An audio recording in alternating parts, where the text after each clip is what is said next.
Right, and now you may think that playing cricket is hard enough as it is, but try playing it at 17,000 feet. Well, that's exactly what 50 intrepid explorers will be doing when they set the record for the world's highest game of cricket right at the top of Everest.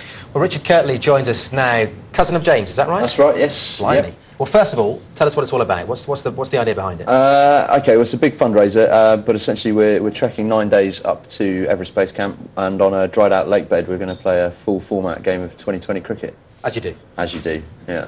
We were talking actually just before, because there was a PCA team, weren't there, who went and tried to have a bit of a knockabout with a ball last year. They went to base camp, but it wasn't official, and you're taking umpires, you're taking boundary flags, you're taking everything. Taking a roll-out wicket, yeah, I mean, we're taking a lot of kit.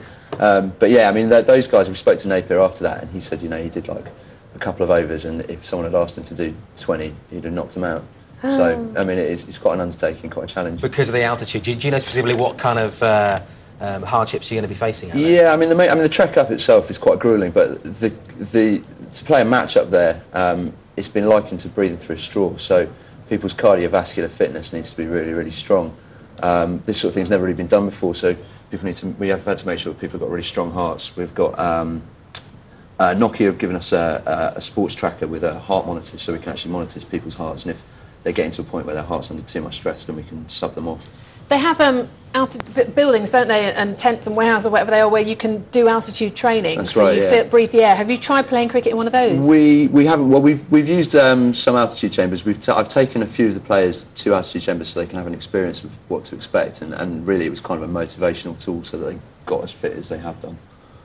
Obviously, fantastic causes involved. It's all for charity, as you might expect. An idea of this sort of nature. Talk us through what the money to raise will go to. We're raising money for the Lord's Taverners, which is a great charity. Obviously, it's cricket-based, but that is enabling kids to get access to sport, especially disadvantaged and disabled kids. And the Himalayan Trust UK is dedicated to helping the mountain people of the Himalayas preserve their lifestyle and not get exploited by tourism and things like that. You must be taking a few physios with you, because you're doing it on a frozen lake. Now, you said you're taking a roll-out wicket, but if you're out in the field and you're diving for a catch, there's nothing to stop you other than the edge of the lake, I would imagine.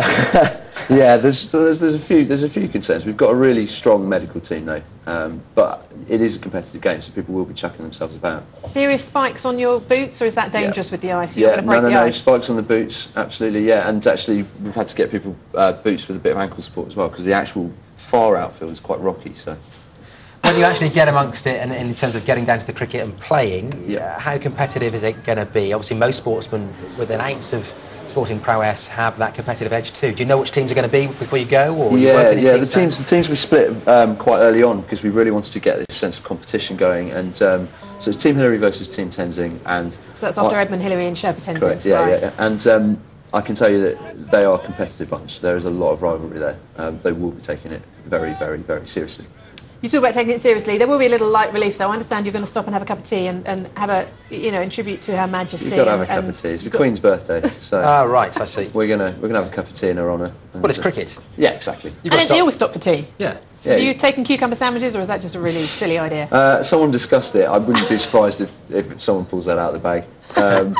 But yeah, I mean, world's highest cricket match has got to have the world's highest cricket tea as well. It's only fitting. Super. High tea, quite literally.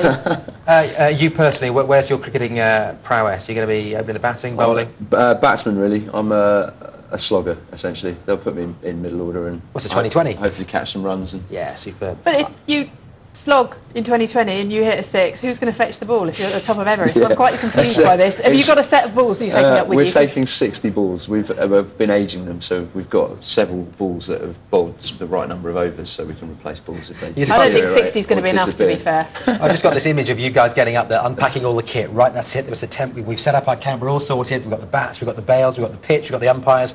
Who brought the balls? Who's got the ball? Yeah. Scoreboard? Got that coming? Got scoreboard. Brilliant. Yeah. What can we say? I pity the man who carries that. Yeah, absolutely. Best of luck. Thank you very much. Thanks very much for coming in. Yeah, best of luck. Thank you. Thank you. Right, stay with us. Actually, you have to come back after you've done it as well and tell us what it's like. Brilliant. Right, now stay with us.